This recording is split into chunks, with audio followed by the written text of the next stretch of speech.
I spoke to Linda Hamilton a few years ago for T2. Sure. And she said that when I spoke to her this morning. Yeah. Well, when she found out that Arnold was going to be cast for that film, she wasn't quite sure how serious the film was going to be. Mm-hmm. When you went to meet him for the first time, Terminator 1. Yes, Terminator 1.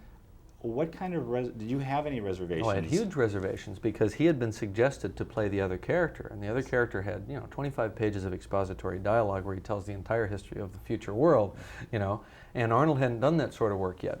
He'd only played Conan, and that's all I knew.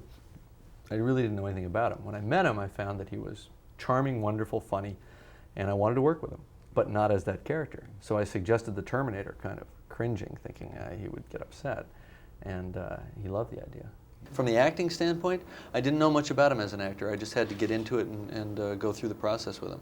And people really underestimate the amount of acting that he's doing in that film. Because if they know Arnold, they know that he's this kind of, very gregarious, outgoing guy. He doesn't walk around at that rigid kind of stare all the time. He's doing a lot of work. On this film, he's doing even more work. A lot's been written about that you're a person known for wanting to control the movie and have a vision, and you're pretty, direct about getting it done. And I'm wondering how much of that is due to the Piranha 2 experience. That may be a factor. Nobody's ever asked me that question. That may be a factor because I did have a lot of anxiety over the loss of control on that. I was basically taken off the picture, then I was rehired later to shoot some second unit underwater stuff, and then I was booted off the picture again.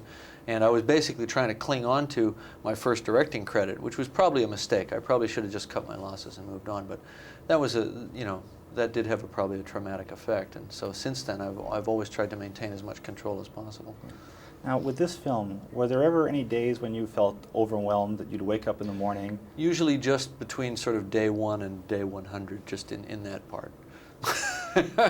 Yeah, the whole movie, every day. It was a big project. Now, I have a real interest in footage that does not wind up in the final version of a movie. Mm-hmm. Now, in one of the trailers for this film, we see Michael Biehn. Yes. Yeah. What happened with that? Michael came in for 1 day's shooting on the film, and it was a dream sequence. And I felt that I wanted to see him in the film. I wanted to have his kind of good luck charm, if you will, in the movie. And it was a dream that Sarah has where she. There is a similar dream in the movie, but there were actually 2 in the script. An earlier one that was kind of a precursor to it. And when we cut the film together, it was much more powerful with it out, where you just see the second dream.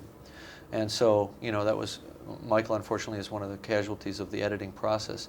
But I hope that he understands. I haven't spoken to him about it. But, it wasn't like he worked for 10 weeks on the picture and got cut out, which has happened to people that I know. Advanced trailers that are done way in advance, because a Total Recall video cassette, there was a trailer for Terminator 2. Right. Now, was that footage shot specifically for the trailer? For the trailer, yes. That material was done by Stan Winston, who's a director but also a special effects guy. As you know, he created this guy that's behind us. And Stan and I cooked that thing up before we actually started production. Okay. Now, doing big budget movies, do you feel yourself that you're almost caught up in each film has to be bigger now, or do you look forward to doing films little smaller budgets? I allowed myself to go for the epic in this film because I know already what my next film is. My next film is a small drama. So I know that as a director I'll have a balanced slate. Yeah, sure. I think when you're dealing with a sequel, especially, there's a definite need to kind of surpass what you did the first time, to give the audience more. But then on the other hand, you've got to be careful that you don't get into the more is more syndrome, because more isn't necessarily more isn't necessarily better. With secrecy on a movie, because this movie has a lot of advanced publicity, people wanting to know about it. Now, what kind of measures do you go through beforehand to make sure that word doesn't leak out about the movie or the script stays secret? I'm very careful about the script. Copies are issued to people who are working on the film, already hired, and in the process of being hired, they sign an agreement that says they can't disclose the materials, and so on. So it's handled in a kind of a top security way, so that the script isn't for sale down at the Hollywood Book and Poster store, a week after we start production. No, what's this about a paper shredder? Was that any? Oh, that's just a joke. Actually, as a joke, they gave me a paper shredder as a present, I think, for my birthday or at Christmas.